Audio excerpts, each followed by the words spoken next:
বাংলা ধারাবাহিকের জগতে অভিনেতা শুভ্রজিৎ দত্ত এক জনপ্রিয় মুখ।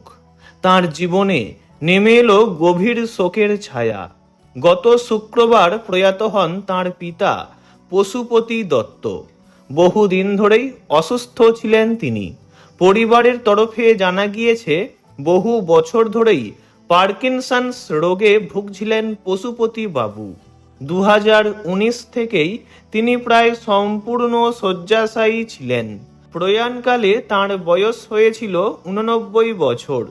বাবার মৃত্যু সংবাদ জানিয়ে শুভ্রজিৎ বলেন, পরিবারের কাছে এই ক্ষতি অপূরণীয়।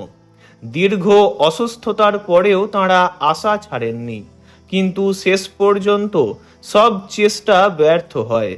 পরিবারের সকলে শোকে ভেঙে পড়েছেন। বাবাকে একাধিকবার হাসপাতালে ভর্তি করতে হয়েছিল। শারীরিক অবস্থার অবনতি হওয়ায় বারবার চিকিৎসার প্রয়োজন হতো। তিনি বলেন, বাবা বারবার নিউমোনিয়ায় আক্রান্ত হচ্ছিলেন। এর আগেও একাধিকবার অসুস্থতার কারণে হাসপাতালে ভর্তি করাতে হয়েছিল, কিন্তু প্রতিবারই বাবা ফিরে এসেছেন। কিন্তু এবার আর ফিরলেন না। চিকিৎসকদের সব চেষ্টার পরেও তাঁকে আর বাঁচানো যায়নি। এই কথাই জানাতে গিয়ে আবেগপ্রবণ হয়ে পড়েন অভিনেতা। জানা গিয়েছে, জীবনের অন্তিম সময়ে পশুপতি বাবুর শরীরের একাধিক অঙ্গ প্রত্যঙ্গ কাজ করা বন্ধ করে দেয়। সেই কারণে তার অবস্থার দ্রুত অবনতি হয়। শনিবার কলকাতার রতনবাবুর ঘাটে তার অন্তিম ক্রিয়া সম্পন্ন হয়।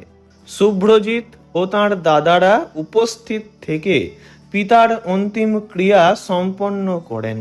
আত্মীয় স্বজন, পাড়া প্রতিবেশী এবং পরিচিত অনেকেই সেখানে উপস্থিত ছিলেন।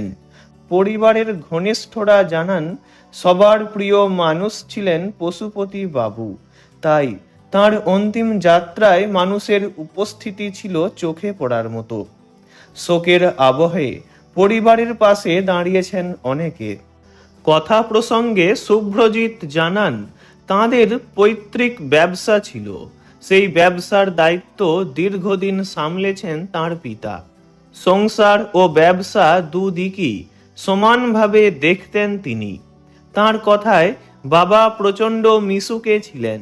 পাড়ার ক্রিকেট খেলায় আম্পায়ার হতেন। সবাই বাবাকে খুব ভালোবাসতেন।